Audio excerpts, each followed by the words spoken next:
पिपर में परमेश्वर बबुर में को ॿियो, निवड़त करी थो निम जी कंडो कंहिं कयो। इस्लाम त अल्लाह कयो, कुफ्र कीअं थियो, मंदिर ऐं मसीत में जले हिकु ॾियो, रूहल कीअं पियो, खलल अची ख़ल्क़ में। दोस्तो, अॼु जंहिं सूफ़ी शाइर जी मूं चूंड कई आहे, जंहिंजो कलाम जव्हां जे आॾो पेश कंदसि, उहो सिंध जे सूफ़ी शाइरनि में हिकु हीरे जी आहे ऐं उहो आहे रूहल फ़क़ीर। ऐं संदसि फ़िक्र ऐं फ़लसफ़ो बि सभिनी सूफ़ी शाइरनि वारो ई आहे, जंहिंमें इंसानी बराबरीअ जी ॻाल्हि आहे ऐं मज़हबी मतभेद खां मथां आहे। रूहल फ़क़ीर चए थो, पंहिंजूं अखियूं पाण में जोड़े रखियूं जिन, पंहिंजूं अखियूं पाण में जोड़े रखियूं जिन से सौ भेरा सात में था पल पल पिरी पसन, तिन तहसीलूं तमाम कयूं मोहबजिनी जे मन, रूहल मथऊं तन लथा हुर्फ हिसाब जा।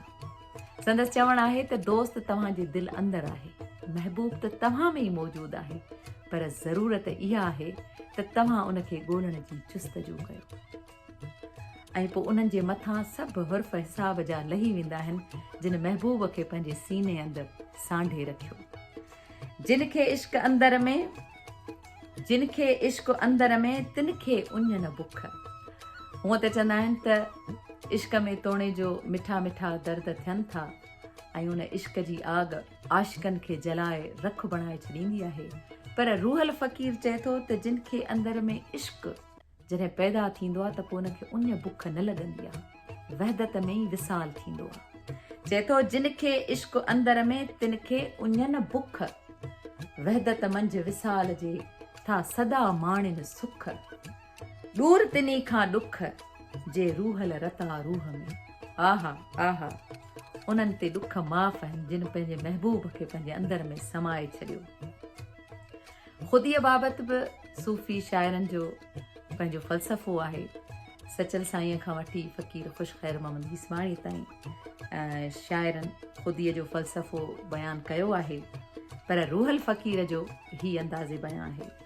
ॼाण ख़ुदी तां ख़ुदि को पहुची, पहिरियां त पंहिंजो पाण खे ॼाण, तॾहिं ख़ुदीअ ताईं वञी पहुचंदे। ॼाण ख़ुदी तां ख़ुदि को पहुचे, नाल ख़ुदी ख़ुदि पाए। ॼाण ख़ुदी तां ख़ुदि को पहुचे, नाल ख़ुदी ख़ुदि पाई। बिना कैफ़ लतीफ़ न लभदा, सुणता सच अखाई। वाह, रूहल रांझण दिल विच वसदा, ढूंढ सुञा न जाई। वाह वाह वाह वाह वाह वाह।